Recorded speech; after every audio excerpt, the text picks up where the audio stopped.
Turning to a story that is making headlines around the world, an unprecedented, albeit controversial, new discovery is shedding light on a mystery that dates back millennia, many millennia.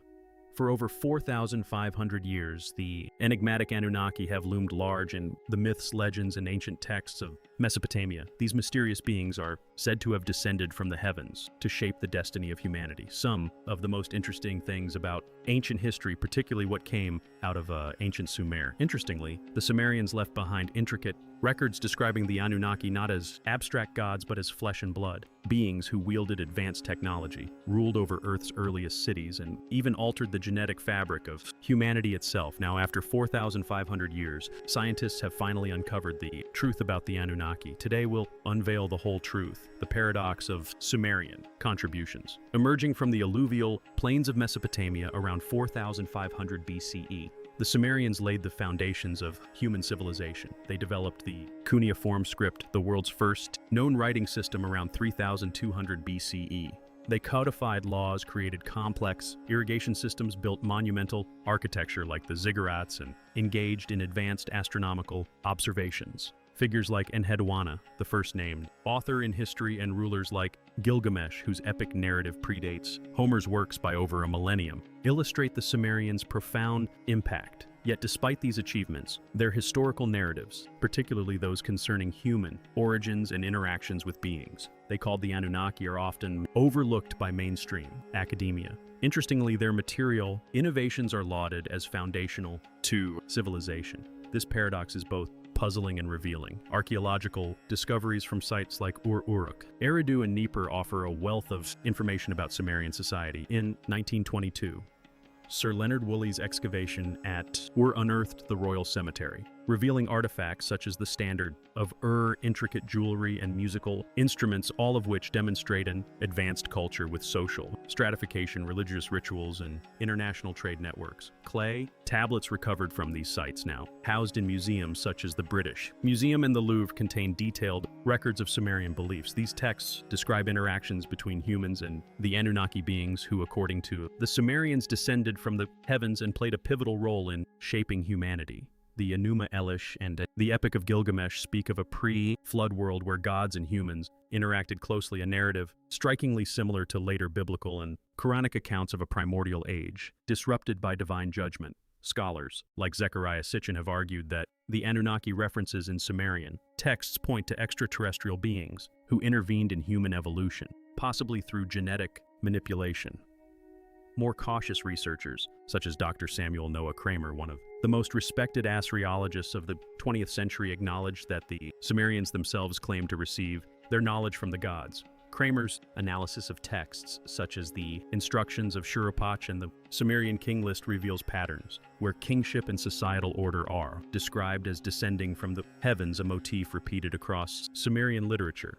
Yet when these records discuss the origins of humanity or the roles of the Anunnaki, they are labeled as myth, even though the same tablets also contain meticulously recorded commercial transactions, legal codes, and medical prescriptions. This selective acceptance, where Sumerian contributions to law writing and technology are celebrated but their own explanations of human origins are dismissed, suggests an implicit bias in how we interpret ancient records. If we were to grant the Sumerians the same credibility for their narratives as we do for their innovations, our understanding of human history would shift dramatically. The traditional view of a linear progression, from primitive hunter-gatherers to advanced civilizations, would give way to a more complex picture. Recent genetic studies like those by Dr. Robert Shaw and Dr. David Reich have revealed complexities in human ancestry, suggesting admixture events and genetic diversity that do not entirely fit the conventional timeline of human evolution. These studies challenge the simplistic narrative of linear human development. Furthermore, discoveries like Göbekli in modern-day Turkey, dated to around 9,600 BCE/CE, push back the timeline of advanced human activity by thousands of years, aligning more closely with Sumerian and other ancient accounts. So what did the Sumerians have to say about our past? The discovery of the Sumerian tablets in 1840, the unearthing of the Sumerian tablets by British archaeologists, notably Austen Henry Leard and his team, at the ancient city of Nineveh marked a monumental turning point in the story of human knowledge. Though Nineveh is an Assyrian site, much of the material unearthed, including the famous ununiform tablets ultimately traced back to Sumerian origins specifically, from sites like Nippur Uruk and Eridu, where the earliest layers of civilization had taken root. Among these were the 14 tablets dating back to approximately the 24th century B.CE now, regarded as the earliest known examples of human writing written in punniform, script, the wedge-shaped markings etched into clay. These texts include cosmological accounts, genealogies of gods and kings, descriptions of the creation of humanity, and the earliest known flood narrative predating the biblical story of Noah by more than 1,000 years. The Enuma Elish, the Epic of Gilgamesh, and the Atrahasis. Epic, among others, introduce us to a pantheon of gods, collectively known as the Anunnaki, supreme beings who intervene directly in the affairs of humanity. In these texts, there is mention of a father of all beginnings, an abstract, almost philosophical concept of a prime source of existence. Yet when it comes to the creation of humanity, the tablets speak of multiple gods, acting in councils, deliberating, disagreeing, and even experimenting, rather than a singular, all-powerful deity as found in this book of Genesis. The Sumerian creation story, as preserved in these tablets, presents a strikingly different image of Adam and Eve and the Garden of Eden. In the Sumerian texts, the first humans, Adamu, meaning man, and Tiamat, or the mother of life, are created by the gods through a process that resembles genetic engineering more than divine fiat. The Anunnaki, led by the god Enki, shape humanity by combining the essence of a god sometimes referred to as the blood of the gods with clay from the earth. The Garden of Eden, or Eden, is not described as an ethereal paradise, but as an actual location, a lush, fertile plain in Mesopotamia where the gods dwell and manage their agricultural projects, with humanity created to tend to the fields and relieve the gods of their labor. Interesting, right? Well, it gets more shocking. While mainstream scholars often dismiss the Anunnaki as mythological constructs, part of a symbolic framework to explain natural phenomena, the consistency of these accounts across different Sumerian and later Akkadian texts, as well as the specificity of the language used, such as the repeated phrase, "they who from the heavens came to earth," raises important questions. Archaeological evidence further supports the antiquity and significance of these tablets. Excavations at sites like Nippur by the University of Pennsylvania, under the direction of John Punnett Peters and John Henry Haynes between 1889 and 1900, uncovered vast libraries of cuneiform tablets, including administrative records, hymns, and mythological texts. The famous Nippur tablet, dated to around 2100 BCE, contains the Sumerian king list, which records the reigns of antediluvian kings lasting thousands of years. A notion eerily echoed in Genesis 5, where the patriarchs are said to have lived for centuries. Other tablets describe detailed astronomical observations, such as the Venus tablet of Ammisaduqa, which suggests a level of celestial knowledge far beyond what would be expected for an early Bronze Age society. Scholars like Samuel Noah Kramer Thor, Kild Jacobson, and Stephanie Deli have painstakingly translated and analyzed these texts, noting the remarkable continuity of themes that would later appear in the Hebrew Bible, the Greek myths, and even Hindu cosmology. Yet the theological implications of these early writings have often been downplayed.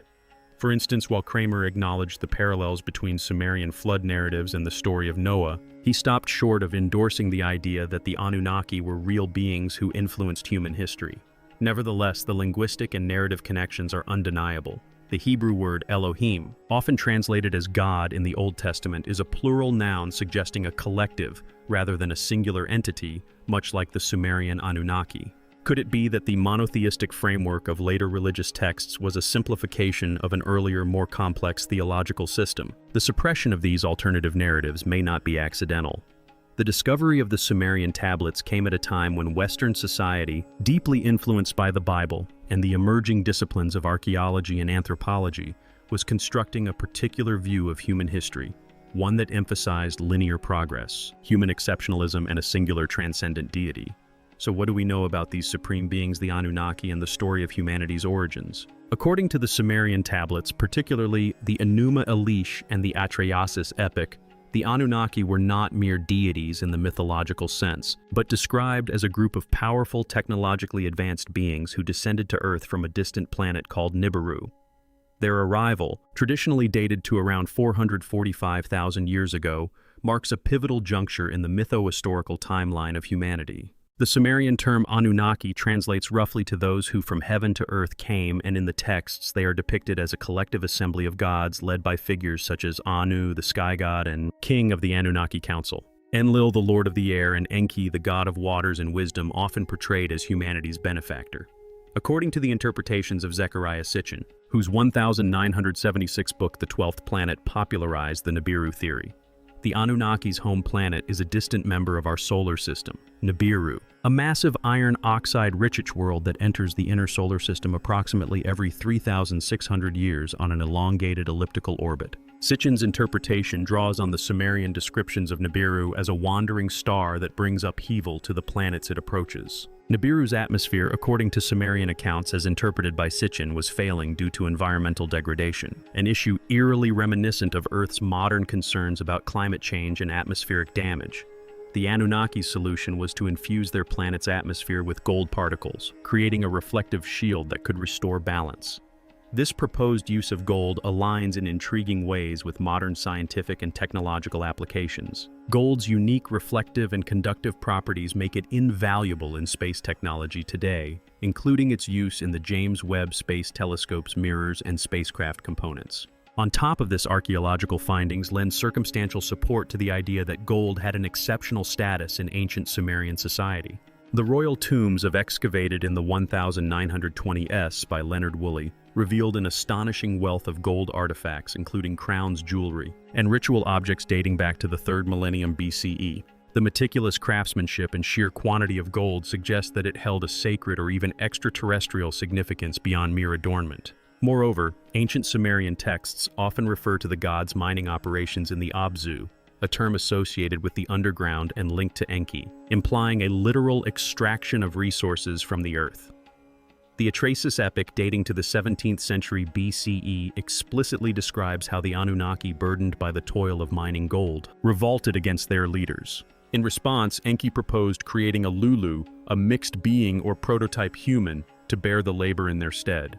This act of creating humans, described as a combination of Anunnaki essence and earthly clay, prefigures the biblical Adam and resonates with modern theories of genetic manipulation. While mainstream scholars like Thorald Jacobson have emphasized the symbolic and poetic aspects of these narratives, alternative researchers argue that the level of detail, references to blood of the gods, and repeated mentions of specific sites like Eridu and the Abzu suggests a memory of actual historical events, however distorted by time and cultural transmission. Modern astronomy has added fuel to the Nibiru hypothesis. In 2016, astronomers Konstantin Batygin and Michael E. Brown of Caltech published research suggesting the existence of a large unseen planet nicknamed Planet 9 in the outer reaches of our solar system. Their hypothesis was based on observed gravitational anomalies affecting the orbits of trans-Neptunian objects, which could be explained by the presence of a planet with a mass roughly 10 times that of Earth, orbiting at a distance of 400 to 800 astronomical units. While Planet 9 has yet to be directly observed, its theoretical existence bears a striking resemblance to the Nibiru described in Sumerian texts. The Anunnaki narrative also intersects provocatively with modern questions about human origins. The sudden emergence of Homo sapiens around 300,000 years ago with advanced cognitive and social capacities has puzzled paleoanthropologists. While the standard model attributes this to natural selection, the timing and abruptness of this great leap forward in human behavior have led some to wonder if external influences played a role. Could the Sumerian stories of the Anunnaki be a symbolic recollection of an ancient encounter that accelerated our species' development? In any case, let's proceed with the Anunnaki narrative. The Anunnaki settlements and slave labor system. According to ancient Sumerian tablets, particularly those excavated by Sir Leonard Woolley in the 1920s at the site of Ur in modern-day Iraq, and the interpretations of scholars like Zechariah Sitchin, the Anunnaki arrived on Earth around 445,000 years ago. Their mission, as preserved in texts like the Atrahasis and the Enuma Elish, was to extract precious resources, particularly gold, to restore the failing atmosphere of their home planet Nibiru. To facilitate this monumental task, they established the first Earth-based settlement known as Eridog, translated as home in the faraway situated in the marshlands of the Persian Gulf. The Sumerians regarded Eridog, later referred to as Araridu, as the cradle of civilization, and according to the Sumerian king list, it was the first city founded by the gods themselves under the leadership of Enki, the god of wisdom and the waters. As the chief engineer of the Anunnaki's terrestrial operations, Enki presided over the establishment of Earth Station 1 Eridog, a hub for administration, mining, logistics, and coordination of operations in the Abzu, the region rich in mineral deposits, traditionally associated with southern Africa. The narrative goes that while the Anunnaki oversaw the grand design, they employed a subservient extraterrestrial workforce known as the Igigi. The Igi, often described in the texts as younger gods or divine servants, were tasked with the arduous labor of digging canals, mining, and maintaining infrastructure. Their toil was immense. The Atrahasis records how the Igi, burdened by relentless work, eventually rebelled against their Anunnaki overlords around 300,000 years ago. This insurrection, known as the Igi Revolt, culminated in a dramatic standoff in which the Igis set fire to their tools, encircled Enlil's home in Nippur, and demanded relief from their suffering. Faced with the loss of the labor force vital to Anunnaki's mission, Enki proposed the creation of a new being fashioned through genetic engineering that would serve as a replacement workforce. The Sumerian texts, particularly the Atrahasis, describe this moment with a sense of awe and solemnity. The gods gathered in the Abzu, where Enki and the birth goddess Ninhurag, also called Mami, conducted a biological experiment. They took the essence interpreted by Sitchin as genetic material from an Anunnaki, mixed it with the clay of the earth, symbolizing Homo erectus, the indigenous hominins, and thus produced a hybrid, the Lulu Amalu, or mixed worker. This being the Adamu became the prototype for modern humans, and the term Adamu resonates strikingly with the Hebrew Adam. Archaeological evidence lends subtle but provocative support to these accounts. The discovery of the Eridus site, dating back to the 6th millennium B.CE, reveals an advanced city plan, sophisticated irrigation systems, and signs of organized labor long before the supposed invention of writing in 3200 B.CE. The site's ziggurat, believed to have been dedicated to Enki, bears witness to the reverence in which the Sumerians held their gods and the centrality of Eridu in their mythos. Moreover, genetic studies such as those conducted on the mitochondrial Eve hypothesis have pinpointed a sudden and relatively recent bottleneck in human ancestry, suggesting a singular event that reshaped the human genome. The linguistic clues embedded in ancient languages further reinforce this interpretation. The Sumerian word for worship, avad, literally means to work for.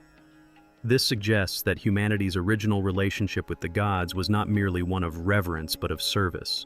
The Sumerians saw themselves as the laborers of the gods, and their rituals, offerings, and temple economies were structured around this dynamic. The temple complexes of Uruk, and Eridu were not merely religious centers but administrative hubs where goods were collected, stored, and redistributed. However, expert opinions on these interpretations remain divided. Mainstream scholars such as Samuel Noah Kramer and Thoril Jacobson emphasize the symbolic and mythopoetic nature of Sumerian texts, viewing the Anunnaki stories as metaphors for natural forces and social hierarchies. In contrast, researchers like Sitchin Michael Tellinger and more recently Mauro Biglino argue that the level of detail, such as the use of specific names, geographic locations, and references to tools and materials, suggests a record of actual events, albeit couched in the mythological language of the time. So, could it be that the ancient Sumerians in their intricate poetic texts preserved a fragmented account of a forgotten epoch? Well, in time we'll be able to answer this conclusively. But wait. We're not done with the story of the Anunnaki, the interbreeding, and the Nephilim. According to ancient Mesopotamian texts like the Epic of Gilgamesh and the Book of Giants, the merging of the Anunnaki and human bloodlines began after the creation of early Homo sapiens as a labor force. When the Anunnaki, particularly those of high rank, began taking human women as mates, the resulting offspring, known as the Nephilim, or giants of old, were born from a mixture of celestial and earthly genetics. This practice, however, was not universally accepted among the Anunnaki elite. Enlil, the chief god of the Anunnaki pantheon, was deeply concerned about the consequences of Anunnaki human interbreeding, while Enki, the god of wisdom and the architect behind humanity's creation, had advocated for the hybridization that produced Homo sapiens as a labor force. Enlil saw the unions that resulted in the Nephilim as a dangerous deviation. The Nephilim, described in Genesis as mighty men who were of old men of renown, symbolized a burgeoning power that could threaten the established cosmic order, and more importantly, the survival of Nibiru, the Anunnaki's home planet. The timing of these events, as pieced together from various Sumerian tablets and biblical narratives, aligns with a period of significant population growth and social complexity in early Mesopotamia, roughly between 3000 and 2000 BCE.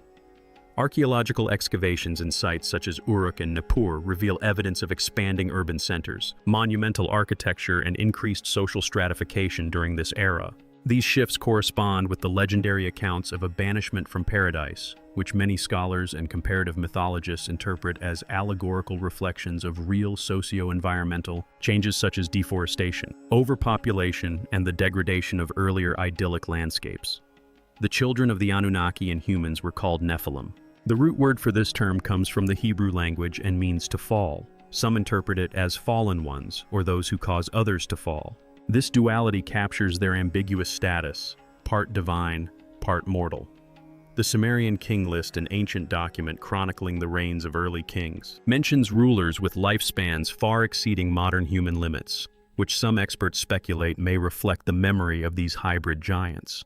For instance, the antediluvian king Alulim, said to have ruled Eridu for 28,800 years, is often cited as symbolic of the Nephilim's epic. The discovery of Sumerian and Akkadian tablets in the mid-9th and early 20th centuries at sites like Tel el-Mukayyir and Nippur has unveiled fragments of epics such as Enuma Elish and Atrahasis, which reveal a cosmic struggle between Enlil and Enki over humanity's place in the universe. Enlil, opposed to the Nephilim, and the hybridization between the Anunnaki and humans viewed these unions as a threat to the balance of power and sought to prevent humans from becoming too powerful or independent. An anxiety that may have driven the decision to unleash the Great Flood as a drastic reset, curbing human proliferation and restoring Anunnaki control.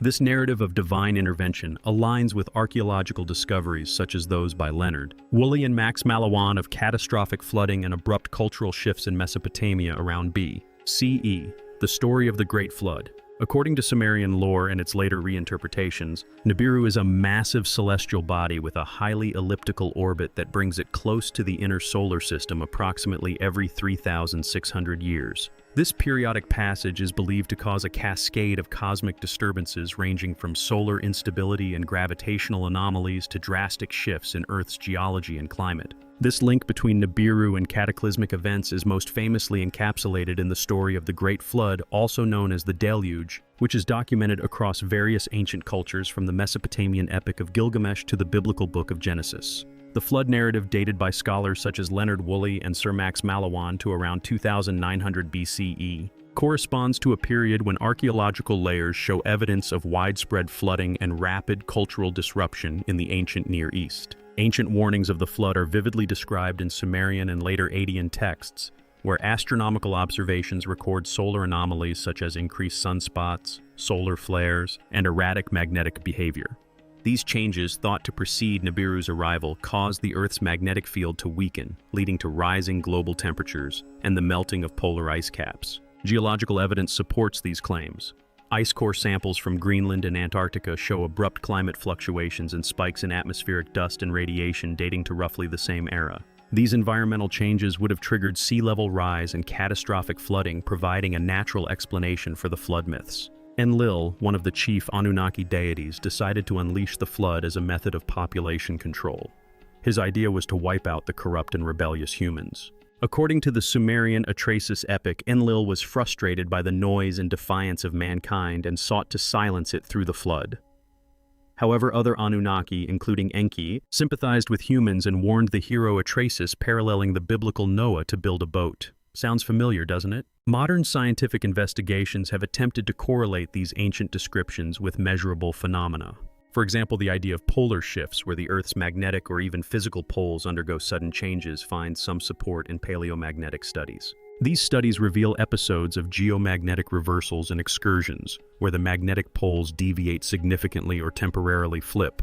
One such event, the Lasham excursion around 41,000 years ago, though earlier than the Nibiru cycle, demonstrates that Earth's magnetic field is not static and can undergo rapid changes with severe climatic and biological consequences. Solar instability linked to Nibiru's approach also finds resonance in modern solar physics. Researchers have observed cycles of solar maxima and minima with increased sunspot activity, solar flares, and coronal mass ejections capable of impacting Earth's magnetosphere and climate. Ancient astronomers, such as those in Babylon and later in classical Greece, meticulously recorded these phenomena. The catastrophic implications of solar storms, including disruptions of electrical grids and increased radiation exposure, offer a modern analog to the ancient fears surrounding Nibiru's arrival.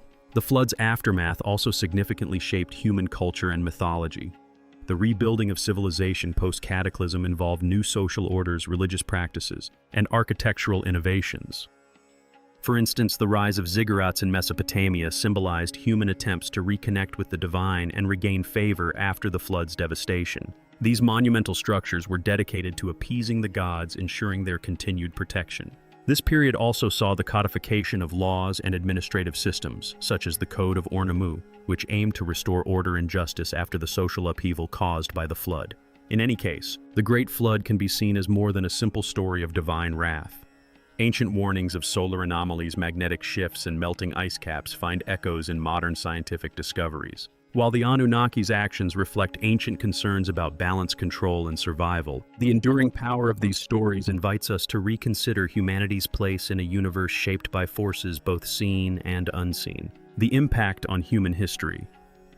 The Sumerian accounts of human origins present a strikingly different narrative from mainstream history and religious traditions, one that challenges fundamental assumptions about humanity's beginnings, development, and relationship with the divine. This worldview not only reframes humanity's place in the cosmic order, but also challenges the conventional scientific narrative that humans arose solely through natural selection and random mutation over millions of years. Mainstream anthropology and evolutionary biology present a gradualist model supported by fossil evidence such as the discovery of Australopithecus afarensis, or Lucy dated around 3 million years ago, and the subsequent evolution of Homo habilis and Homo erectus. Yet the Sumerian texts propose a sudden leap in complexity and intelligence coinciding with the intervention of the Anunnaki. Archaeological discoveries such as advanced metallurgical techniques and early urban planning in Sumerian cities like Uruk and Eridu, dated around 3500 B.CE, suggest the transmission of knowledge beyond what would be expected from purely indigenous development. These technological advancements encompass irrigation systems, the wheel writing, and sophisticated governance structures, all attributed by the Sumerians to the tutelage of their gods. The Sumerian tablets further complicate traditional religious narratives. Instead of a singular, all-powerful god, the texts describe a pantheon of gods with human-like characteristics, motivations, and conflicts. The creators of humanity were multiple polytheistic beings who engaged in genetic experiments and political power struggles. This polytheism contrasts sharply with the monotheistic traditions that dominate Abrahamic religions. Expert opinions on these matters are deeply divided. Renowned Assyrianologist Samuel Noah Kramer, who helped pioneer the translation of Sumerian texts in the 20th century, described them as some of the most important historical documents ever found. Kramer, however, stopped short of endorsing extraterrestrial interpretations, viewing the gods as mythological figures rather than literal visitors.